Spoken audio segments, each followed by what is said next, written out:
Bom, para dar andamento aí, a gente tentar dar uma encerrada no que estava sendo visto, pelo menos até esse ponto, né, pessoal?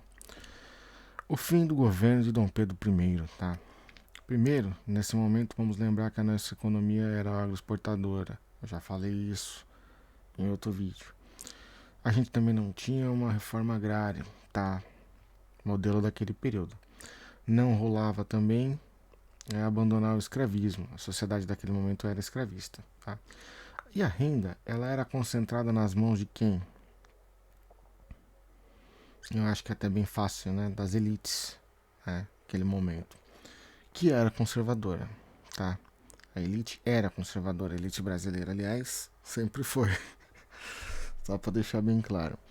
E a gente, dentre todos os eventos e todas as características que eu coloquei para a gente dar um encerramento nessa parte, eu coloquei também que a circulação de capital ela era restrita, tá? Durante o governo dele. E a gente tinha dificuldade para iniciar, vamos dizer assim, e até trabalhar com outras atividades econômicas. Então eu coloquei aí para vocês, principalmente indústria e o comércio, que é uma coisa que o mundo inteiro já fazia, e o Brasil ainda, né, por N fatores aí, solavancos, a gente deixou para lá. A concorrência nas atividades agrícolas, ela existia. Então vamos lá. Os Estados Unidos, só para entender porque a economia não estava lá aquelas coisas todas, ele concorria com o nosso algodão e eles conseguiam dar conta de produzir mais.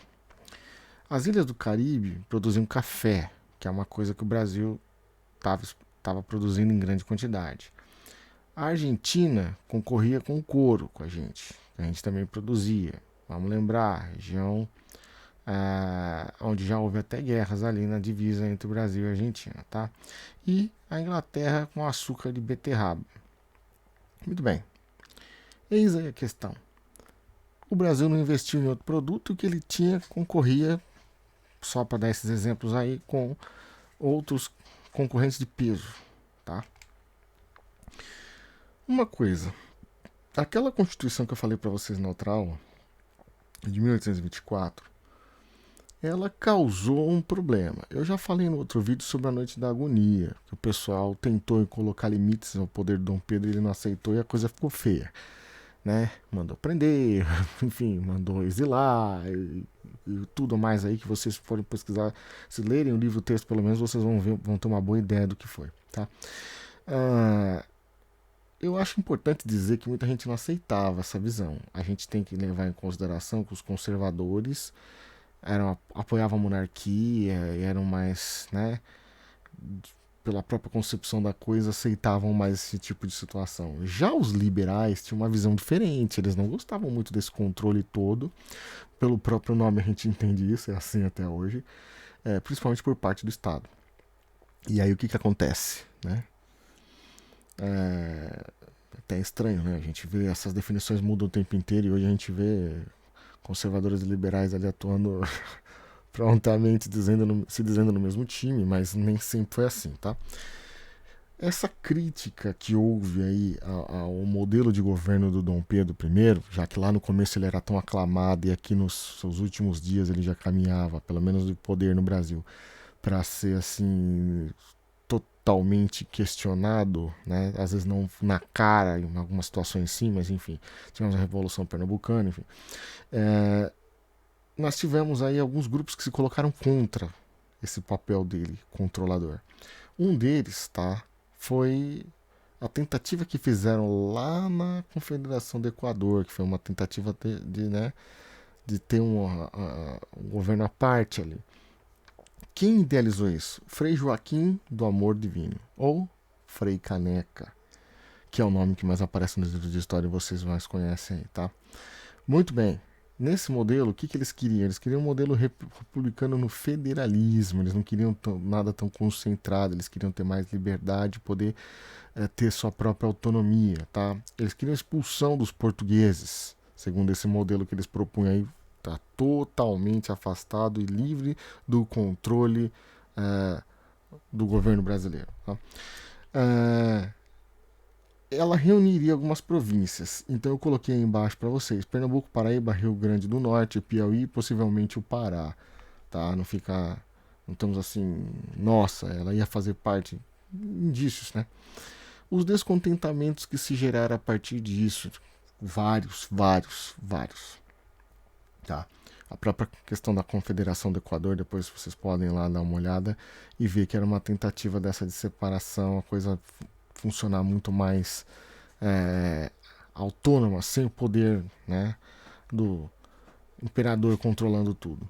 Então, obviamente, o governo reprimiu isso duramente. Não ia aceitar de jeito nenhum, tá? Perder território, isso nunca foi aceito por país nenhum no mundo, e não é, o Brasil naquele período também não ia aceitar, muito mais tendo um imperador para controlar tudo. Ah, esses probleminhas que a gente tem aqui, alguns eu já citei lá, tá? A questão toda dos partidos, a questão dos portugueses ficarem ao lado dele, os brasileiros não, aquela coisa toda. Mas enfim, dele tentar buscar apoio em um grupo primeiro, depois no outro. Vamos lá. Temos aqui mais um indício dessas brigas, além daquelas que eu já citei no outro vídeo, entre portugueses e brasileiros, tá? Os conservadores, absolutismo monárquico, eles aceitavam, né? Medo da quebra da ordem e ameaça da propriedade. Eles não queriam que outros grupos se instalassem aqui ou tivessem liberdade para trabalhar, porque eles tinham medo de perder esses direitos deles. E os liberais, eles criticavam duramente o autoritarismo, tá? Do imperador e também o centralismo do poder. Essa centralização, ele é o imperador, obviamente, se tem o poder moderador que ele criou lá, né, que ele não deixou a outra constituição passar por causa disso, obviamente ele queria interferir da forma como ele achava melhor, tá? E vamos chegar ao tal ponto. Houve muitos conflitos entre esses grupos, tá? Entre portugueses e brasileiros, ao ponto, tá, de eles terem aí brigas de 7 dias, enfim, cada uma foi ficando com o nome, mais tempo aqui, menos tempo ali, enfim. Mas chama atenção uma coisa: o Dom Pedro ele tentou apaziguar os ânimos porque ele queria base para poder governar. Não funcionou, tá? Como não funcionou, aí ele já estava queimado aqui, fora alguns problemas que aconteciam lá em Portugal, e ele acabou, tá, abdicando do trono dele, tá, em 7 de abril de 1831, tá, mas ele não abdicou e simplesmente foi embora, assim. Ele fez algo parecido com o que o pai dele fez, com um pequeno problema. O filho dele tinha 5 anos, então ele ficou com responsáveis que o educariam, tá, pessoas escolhidas pelo próprio Dom Pedro. A gente veria isso em outro momento. E ele foi embora. E aí começa o que nós conhecemos, apesar de não ser exatamente assim, porque o próprio Dom Pedro era um regente. Mas quando a gente fala realmente do período regencial, o pessoal lembra mais dos que ficaram encarregados, né, da criação do filho dele, que só vai assumir lá na frente, depois com o golpe da maioridade e tudo mais que a gente vai ver lá antes do Dom Pedro II assumir o trono. E essas brigas que começaram aí, elas se estenderam, elas continuaram. Ficou pior porque não tinha ninguém da casa real para assumir diretamente. Vocês sabem muito bem que naquele período que manda é a regra de sangue, né? Eles queriam regentes, queriam pessoas que assumissem, que fossem ligados direto à monarquia, pelo menos é o que a maioria aceitava, ainda que alguns grupos não aceitassem.